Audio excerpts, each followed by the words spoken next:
হানি আমি কোথায় বলতো? হানি আমি কোথায় বলতো? হানি আমি কোথায়?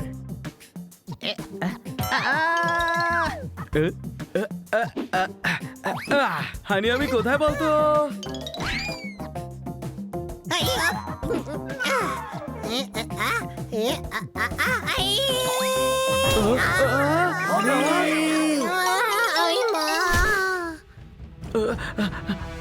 হানি ওঠ! কি হয়েছে? কিটি চট করে জল নিয়ে এসো। হ্যাঁ, এই নাও বানি। হানি চোখ খোল ভাই, কি হয়েছে তোর? হুম? ওই মা, এখানে সব নিস্তব্ধ কেন ভাই? কারণ তুই পুরো অজ্ঞান হয়ে গেছিলি, এই জন্য সব নিস্তব্ধ হয়ে গেছে। কোনো প্রশ্ন? কোনো প্রশ্ন নেই মহারাজ। শত্রু দেশের সেনাপতি আমাকে আক্রমণ করেছিল, তাই আমি অজ্ঞান হয়ে গেছিলাম। ক্ষমা করবেন মহারাজ। হ্যাঁ। এসব কি হচ্ছেটা কি? সেনারা, তোমরা কি নিজেদের মধ্যে গল্প করেই যাবে, নাকি আমার ভোজনের ব্যবস্থাও করবে? চলুন মহারাজ, আপনার রাজকীয় ভোজ আপনার গোপালপুর প্রাসাদে আপনার পথ চেয়ে আছে। চলুন। হ্যাঁ, চলুন। এবার সঙ্গীত শুনুন মহারাজ। এখন আপনি গান শুনুন মহারাজ।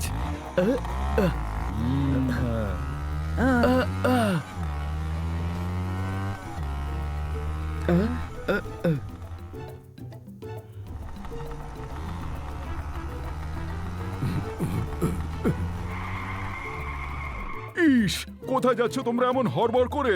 খবর সব ভালো তো? পান্ডা স্যার, আমরা খেলছিলাম আর খেলতে খেলতে হানি ওপর থেকে পড়ে যায়। ওর মাথা চোট লেগেছে, আমরা ওকে ডক্টর ভালুর কাছে নিয়ে যাচ্ছি। হানি, খুব বেশি ব্যথা করছে না তো?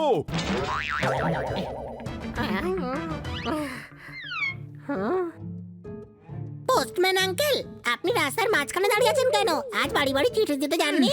হানি, আমি পোস্টম্যান নই। তাহলে আপনি পোস্টম্যানের ড্রেস পরে আছেন কেন? আরে এটা পোস্টম্যানের ড্রেস না, ইন্সপেক্টরের ইউনিফর্ম। সত্যি দেখছি তোমাকে এক্ষুনি ডাক্তারের কাছে নিয়ে যেতে হবে। কিন্তু আমার ফ্রিজ তো ঠিক আছে, তাহলে আমি ডাক্তারের কাছে যাব কেন? ডাক্তার ফ্রিজ ঠিক করে না। আচ্ছা, ফ্রিজও ঠিক করেন না তাহলে? ওনাকে তাহলে ডাক্তার কে বানালো? হানি, ডাক্তার রোগ ঠিক করে। কিন্তু আমার কাছে তো কোনো রোগই নেই, তাই তো আমাকে জামা কাপড় হাতে কাচতে হয়। ইস, ওটাকে রোগ না, ওয়াশিং মেশিন বলে। আপনার সঙ্গে দেখা হয়ে খুব ভালো লাগলো ডক্টর আস্থানা। এরপর যার সঙ্গে দেখা হবে তাকে জাদু কি ঝাপ্পি অবশ্যই দেবেন। ইস, ও, কি করে একে নিয়ে? ইস ইস, নিয়ে যাও ওকে আমার সামনে থেকে। আর একটুক্ষণ এখানে থাকলে ডাক্তারের কাছে ওকে না, আমাকে নিয়ে যেত। ডাক্তারবাবু, যখন থেকে হানির মাথায় চোট লেগেছে ও অদ্ভুত অদ্ভুত সব কথা বলছে। কখনো নিজেকে রাজা বলছে, আবার কখনো নর্মাল হয়ে যাচ্ছে, মাঝে মাঝে সবকিছু ভুলেও যাচ্ছে। ডাক্তার বাবু, ও ঠিক হয়ে যাবে তো? কারণ ও যদি ঠিক না হয় তাহলে আমাদের সবাইকে পাগল করে দেবে। কোনো প্রশ্ন? কোনো প্রশ্ন নেই। আমার স্থির বিশ্বাস কান্না বাবু, আপনি যদি এরকম আমাদের সঙ্গে পিকনিক করতে থাকেন তাহলে আজ ব্যাংকে যেতে লেট হয়ে যাবে আপনার। শুনলেন ডাক্তার বাবু, এরকম আজে বাজে কথা বলছে, আমাকে খান্না বাবু বলছে। ও, তাহলে এই ব্যাপার, ভয়ের কোনো ব্যাপার নেই। এই প্রবলেম একবার আমারও হয়েছিল। সেই দিনের কথা তোমাদের বলি। আমি ক্রিকেট ম্যাচ দেখতে গিয়েছিলাম। টিকিট কাউন্টারে বিরাট লম্বা লাইন ছিল। 1 ঘন্টা পর যখন টিকিট নেওয়ার সময় হলো আমার, একজন লোক আমাকে ডাকলো, সুরেশ এদিকে এসো। আর আমি লাইন থেকে বেরিয়ে সেই লোকটার কাছে চলে গেলাম। তখন আমার মনে পড়লো যে আরে আমার নাম তো সুরেশ নয়, আমি তো ডক্টর ভালু। তারপর আমাকে আবার 1 ঘন্টা লাইনে দাঁড়িয়ে থাকতে হলো। এই সেরেছে। আরে এ তো কিছুই না।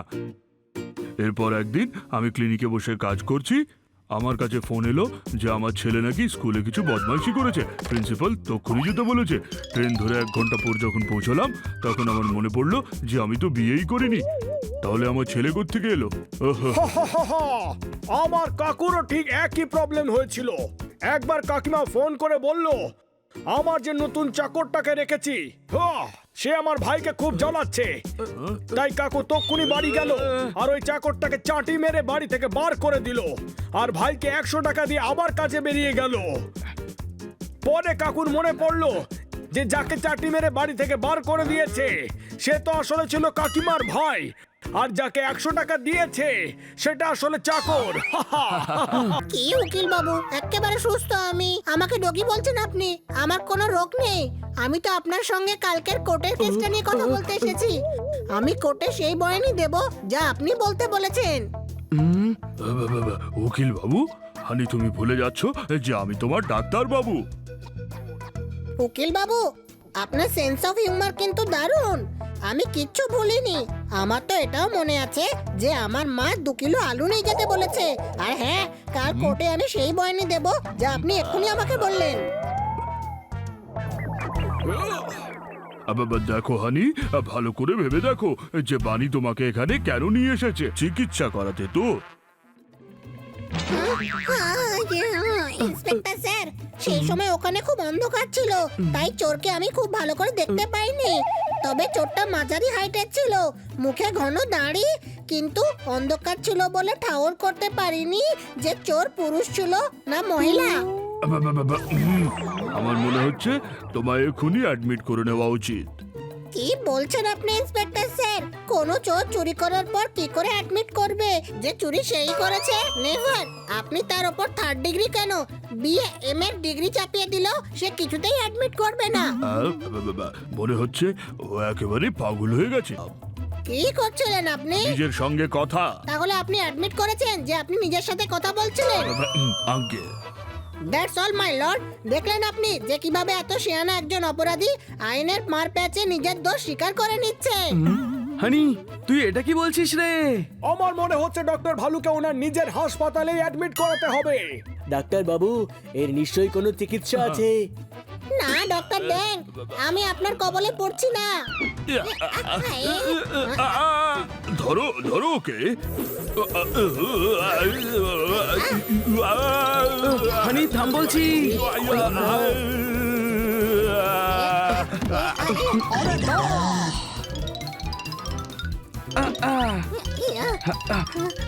দাঁড়া।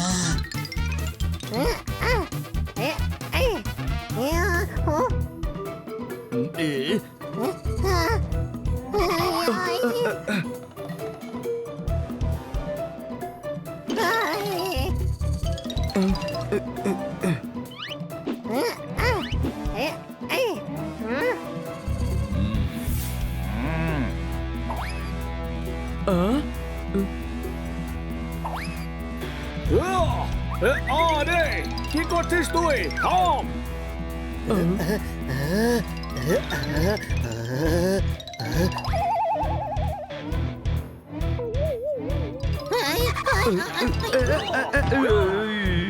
ওই আরে আরে ইশ ওইশ ও ওইশ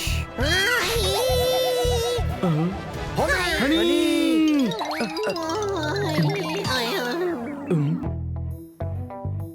আরে বইটা হেঁটে হেঁটে আসছে। আরে বই নয়, আমি। বই আবার কথা বলছে। এই বই শুধু বলে না, মারেও।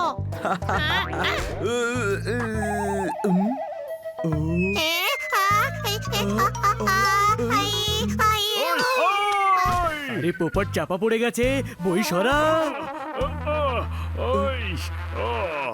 আরে পোপাট, তুই তো অনেক পুরনো রে, ইতিহাসের পাতা থেকে বেরোলি যে। আগে এটা বল যে তুই কবে থেকে ভাঙাচোরা ব্যবসা শুরু করলি রে? এই বইগুলো আমি পড়ার জন্য এনেছি। এগুলো কোথাও খালি জায়গায় রাখবো। তাহলে নিজের মগজে রাখ রে, ওর থেকে বেশি খালি জায়গা আর কি হবে? ম্যাডাম বলেছেন যে বই পড়লে বুদ্ধি শার্প হয়। তোর শুধু পড়ে কিচ্ছু হবে না রে, তোকে তো বই খেতে হবে। রোজ 2টো করে পাতা খা, ইতিহাসের বইয়ের জুস বানিয়ে খা, শাহজাহানের অধ্যায় রুটির সাথে খেয়ে ঢেকুর তোল, তাহলে তোর কিছু একটা হতে পারে।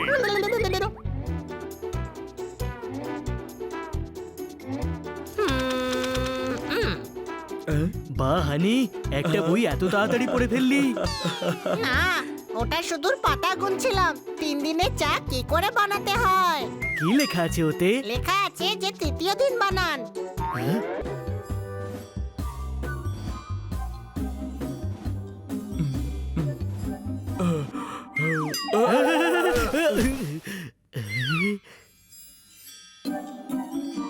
এক দুই এক দুই এক দুই আরে হানি হানির আবার কি হলো?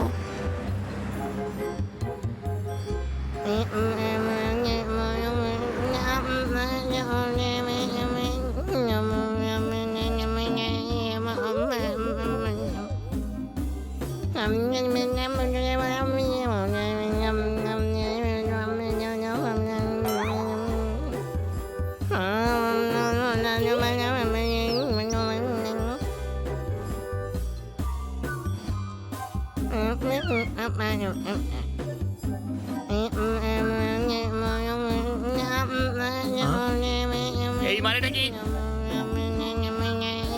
আরে কি করছো নাকি?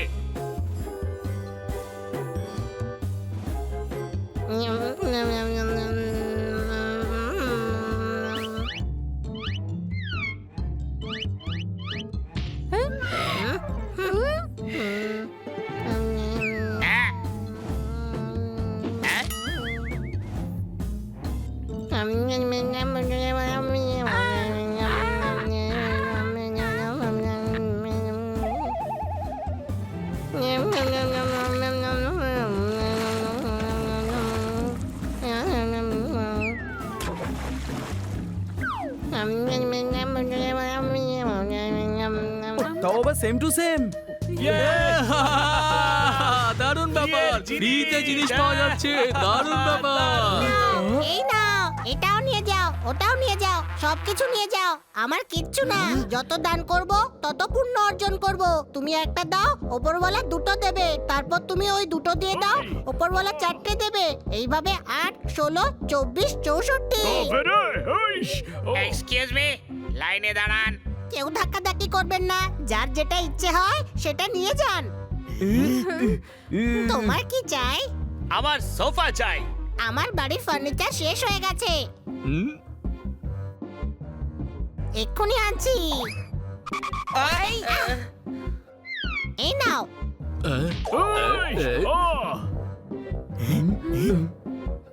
তোমার কি চাই? আমার টিয়া পাখি চাই। পোপাট, এদিকে আয়।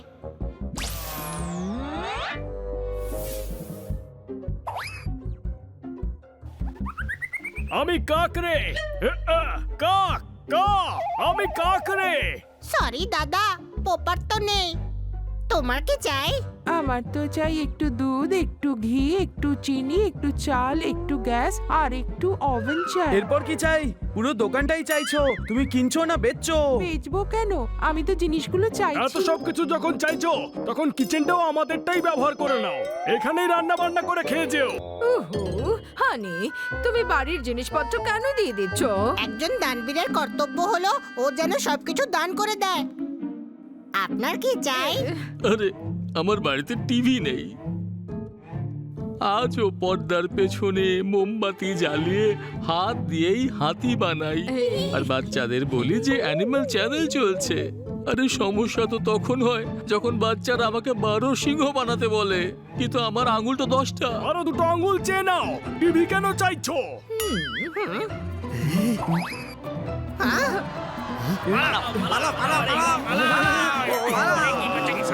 দেখো, কাল আমায় পার্টিতে যেতে হবে, প্লিজ নিও না, এটা ছেড়ে দাও। আরে দাঁড়াও, আরে দাঁড়াও দাঁড়াও দাঁড়াও। আরে দাঁড়াও। আরে কি হয়েছে? কি হয়েছে? কি হয়েছে? কি হয়েছে? এই দেখো, সব জিনিস দান ধ্যান করে দিল, সারা বাড়ি এখন খা খা করছে। এখন তো শব্দের প্রতিধ্বনি হচ্ছে রে, মনে হচ্ছে যেন পাহাড়ে বাস করছি। মালিক, একটা চাদর পেলে বড় ভালো হতো। হ্যাঁ হ্যাঁ, এটা তো আমার কর্তব্য।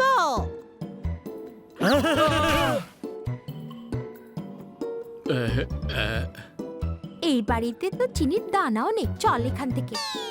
আইসক্রিম দেবেন তো? নাও।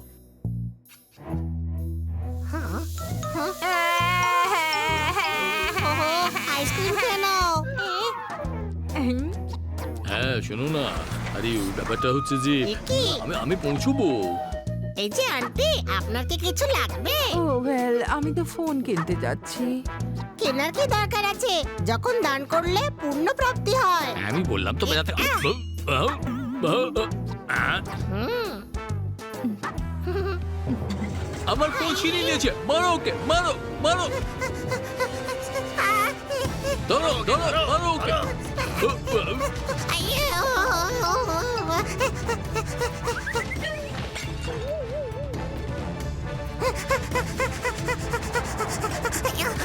Ticket ticket ticket ticket ticket চাই আপনার? টিকিট নিন। হ্যাঁ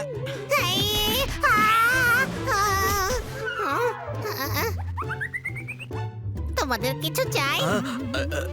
আসলে আমাদের থাকার জন্য একটা বাড়ি দরকার আমাদের। আরে আছে তো বাড়ি। আজ থেকে এই বাড়িটা তোমাদের হলো। আর হ্যাঁ, জল সকাল 7:30টায় আসে। চলুন ম্যাডাম, আমরা বাইরে ফুটপাতে শোবো। হানি, এভাবে কোনো কিছু দান করা উচিত না। ভেবেচিন্তে শ্রদ্ধা অনুসারে দান করা উচিত। আর নিজের জিনিস দান করতে হয়, অন্য কারণ না। বুঝেছিস গাধা?